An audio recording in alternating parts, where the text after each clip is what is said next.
I'm Amanda. I'm 21 years old, and I'm finally graduating today. Yay!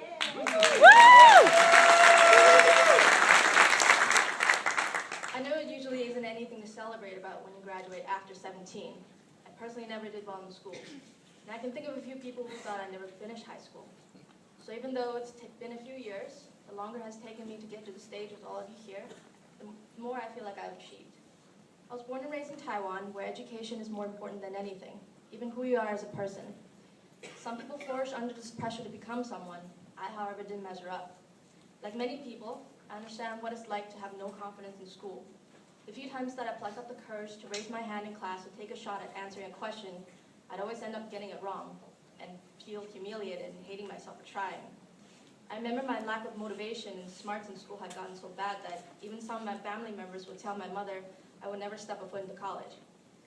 As soon as we're old enough to understand what a respectable job looks like, we're hammered with the idea that education will make us special and worthy. That's the whole point of school. They make something out of you. But after a while, I believed that I probably wasn't someone they could build anything into. I was terrified of the day when I would finally push through high school, because all I saw was blank, and all I could think about was that they were right. I am the person they had no hopes for. That was the state of acceptance I was slowly allowing myself into until I was introduced into the new learning center. One of my closest friends, Gabriel, a graduate from that school, brought me there and told me, whatever schools you had to endure, whatever teachers you had, this time it will be different. I remember thinking to myself that after going to a new school almost every single year of my life after kindergarten, no matter what happens, the school is going to be my last. On the first day of my new school, I was handed to Linda, and that's when I knew it would be different this time. Linda, I can't tell you what it meant to me to have you as my teacher. Not just because English is my second language and that you helped me get through my insecurities about it. Every praise and encouragement you ever gave me enabled me to get better. Sometimes it might seem really insignificant to tell a kid that they did a good job, or that you believe in them, but it truly is the fuel for anyone who sincerely wants to learn. To my other teachers, Kush and Kelly, who also taught me personally, you're the ones who made me believe that I will one day stand here and thank you for being the best teachers I've ever had. You really are incredible at what you do. The stigma with learning center kids is that we're hopeless misfits who aren't smart enough for mainstream school. But we all have our own reasons for being here, for needing a different kind of support. I never had much good memories in school, none until I came to you guys. Joe, I'll always be grateful for you for fighting so hard to bring self-defense classes to us girls at school. I've been braver because of all that you taught me. Adair, I don't know what I'd do without you. I know it's what you do for the kids here, so sometimes I forget how much you've done for me. But I want you to know that you've made a lasting impact on me as a woman today. I love you, and there is no City Central Learning Center without you.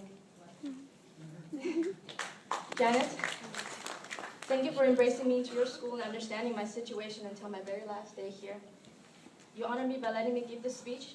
I've always felt safe under your care, and I feel like I did the rest of my growing up under your roof. Doug, Susan, Gail, Christina, Belle, Tommy, and Dave, and the rest of the staff of this school, you've all inspired me to one day become someone who can make a difference in somebody else's life, like you have in mine. Thank you for making City Central Learning Center my shelter and my home.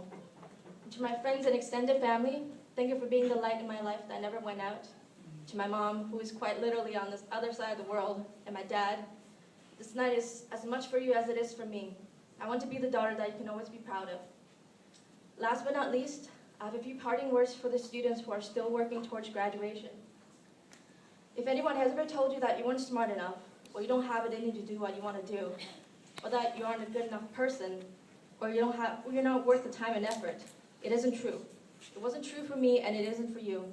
Even on those days when you feel like you have every reason to give up, don't.